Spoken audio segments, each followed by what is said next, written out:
Welcome to week 5. We are picking up where we left off with our problem statement expository essay with our problem solution argumentative essay. Let's begin.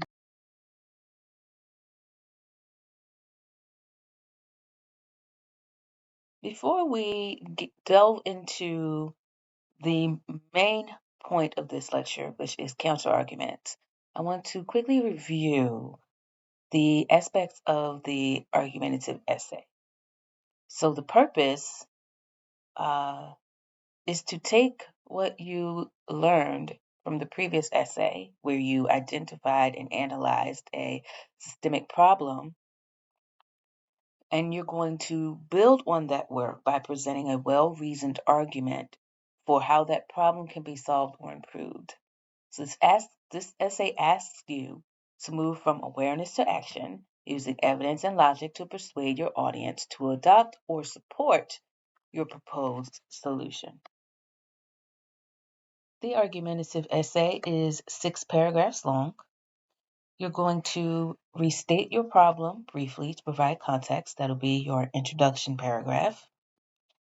Then you're going to propose a clear, realistic, and specific solution to your systemic problem. You're going to support your solution with credible research data and logical reasoning. You're going to address at least one counterargument or alternative perspective. You're going to conclude with a call to action or final reflection on the importance of your solution.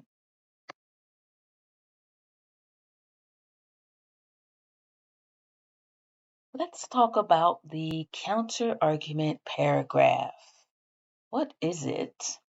This is the paragraph where you will address a counter-argument and offer a refutation in response to that counter-argument. A counter-argument is important because it shows your reader that you know and understand that other positions exist, that you have considered these, and that you know how to respond to them. Doing this shows your credibility and can strengthen your own argument. There are 3 parts to a solid counterargument paragraph. First, there's the acknowledgement, where you acknowledge or address the opposing point of view. There's the accommodation, where you explain how the opposing point of view has some merit. This shows understanding and empathy. And then there's the refutation, where you explain why their point of view is wrong. Let's break down these 3 parts individually, starting with the acknowledgement. Now remember, these 3 parts are a part of the same paragraph. So we're not talking about 3 different paragraphs here, okay? So the first part of the paragraph is where you acknowledge or summarize the opposition's viewpoint, and you do so openly and honestly. If you ignore the opposition, then you're only going to make yourself look bad, okay? Because your audience will then doubt your credibility. So you can begin by saying some writers may argue. You can say it is often argued that, it may be true that, or opposing views claim.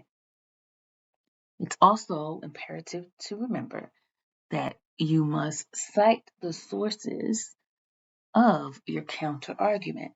So wherever you go to find or research what counter arguments are out there, you must cite the source. And that way, your reader knows that it is a viable counter argument.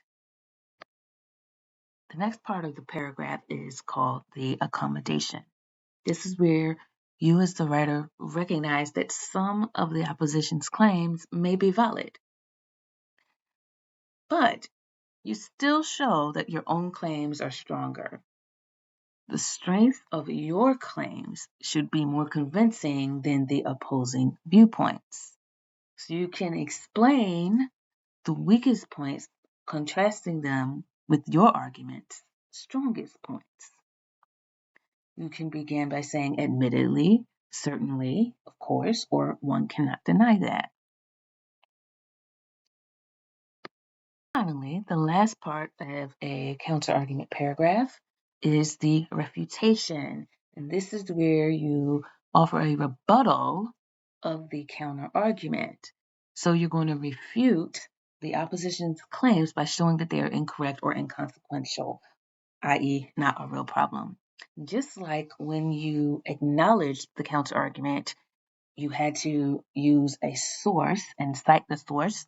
You have to cite the source in this part as well.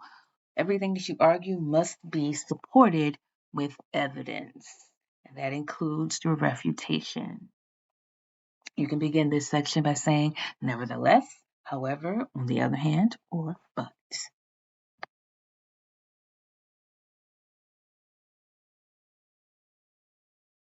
For this week's reading, you're going to read Argumentation, Chapter 20.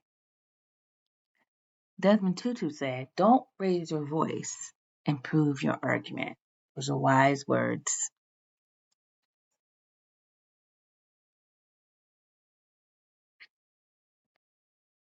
Major themes and concepts of this chapter are focus on the argument essay, problem solution essay, how to frame an issue, develop a position or claim, present reasoning and evidence, and propose solutions.